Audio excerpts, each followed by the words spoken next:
Hi, hello, vanakkam, and welcome back to yet another episode on your favorite Little Slaw YouTube channel. So recently, I have come across this question that one performance tester. He or she wanted to extract some value, extract a kind of a session ID value or a token value from the cookies.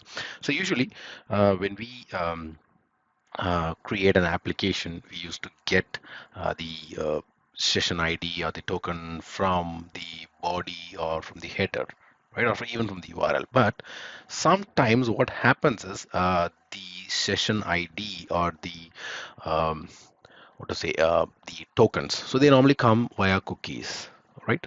Again, we all know what a session does, session ID does, and what a cookie does.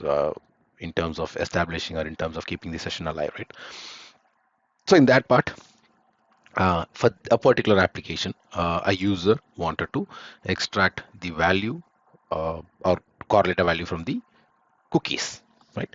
And the question was, how can I do it using a cookie? So today we will see what are all the options we have to extract the value from a cookie. And the tool here we're going to use is JMeter. And in fact, we will see the same option or the same challenge in other tools as well. Like say, for example, your JMeter, it can be a near load. So we'll see that in the upcoming videos. So for more interesting and informative videos, yeah, I'm going to say the same thing. Just subscribe to our channel, like the video, share the video with your friends, and give a thumbs up if you like this video. And if you have any questions or any feedbacks, please do comment in the comment section. And yes, as I told you, our Little Saw YouTube channel, WhatsApp channel is back. If you have any questions or any feedbacks, please do join the channel, and the link is in the YouTube channel homepage. So please join there, and then you can get to know our you can join our community. So coming back to this video, let me just give you a quick example. So what I'm going to do is I'm going to just show you a few web rich functions where we use it to correlate, right? So coming back to this actions, let me open the steps toolbox, and here let me first filter out some of the web underscore rich. So these are the um, functions that we use to uh, get the values, right? I mean, to use to correlate the values.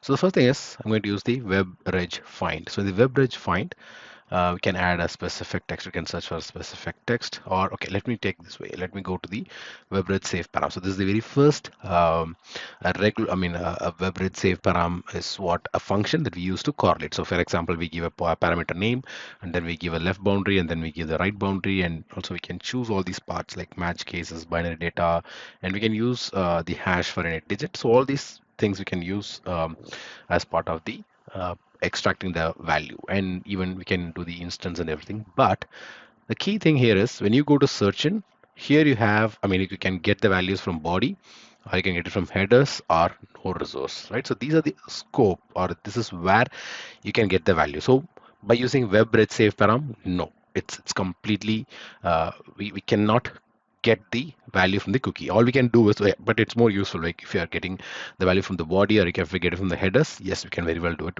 This is again, this could be again an interview question. So if your interviewer asks you like, what function do you use to extract your value from your cookies?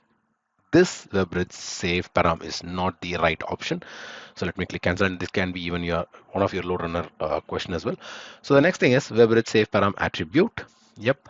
And let me open the filters. Even here, we don't have the option. All we have is the parameter name, the tag name, the extract, the name, the ID, the class type, even the DEFs were there. But we do not have an option to fetch the value from the cookies. So let's now move on to the third option, which is WebRed save param ex.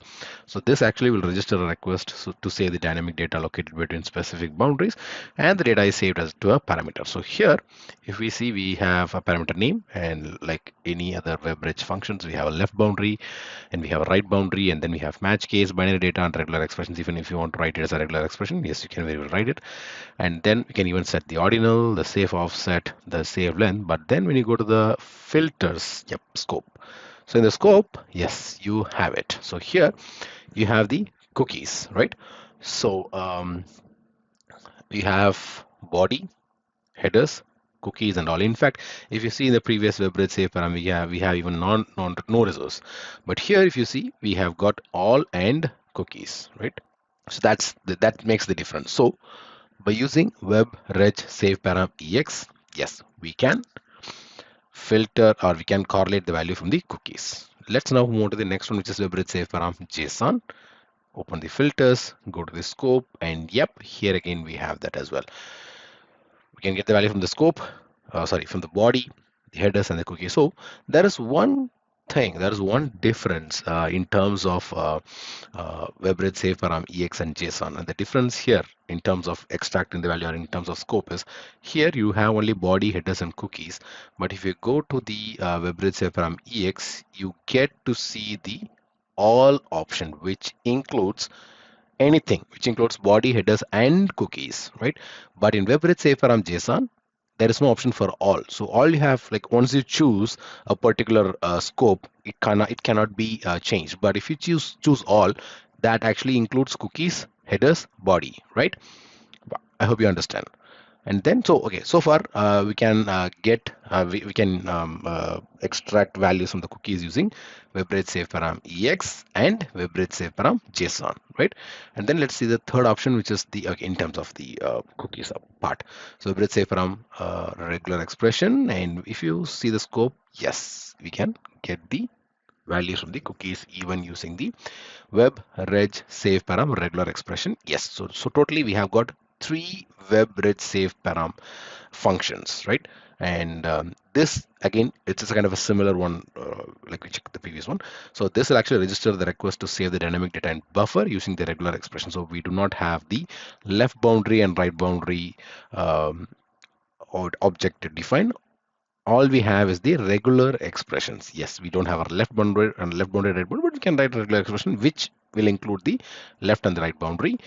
And then, okay, totally we have three now. So we have a WebRed save param ex, we have a WebRed save param JSON, and then we have a WebRed save param regular expression, and then the x path. So when we go to the x path, yep, we can do the body, headers, and cookies. Yes, so even using the WebRed save param x path. But again, there is one thing which I want to tell you. So here, a WebRed save param ex can be used for any of the files, but the JSON will works good with only the JSON JSON responses.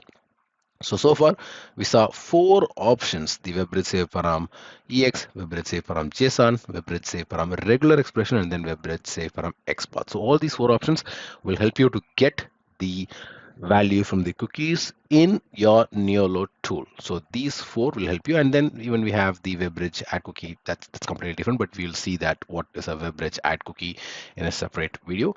And yeah, so I believe this video will be very useful to you. So until I meet you in our next video, it's bye bye from Vasan Shanmugam and your favorite Little Slaw YouTube channel. Take care and bye bye.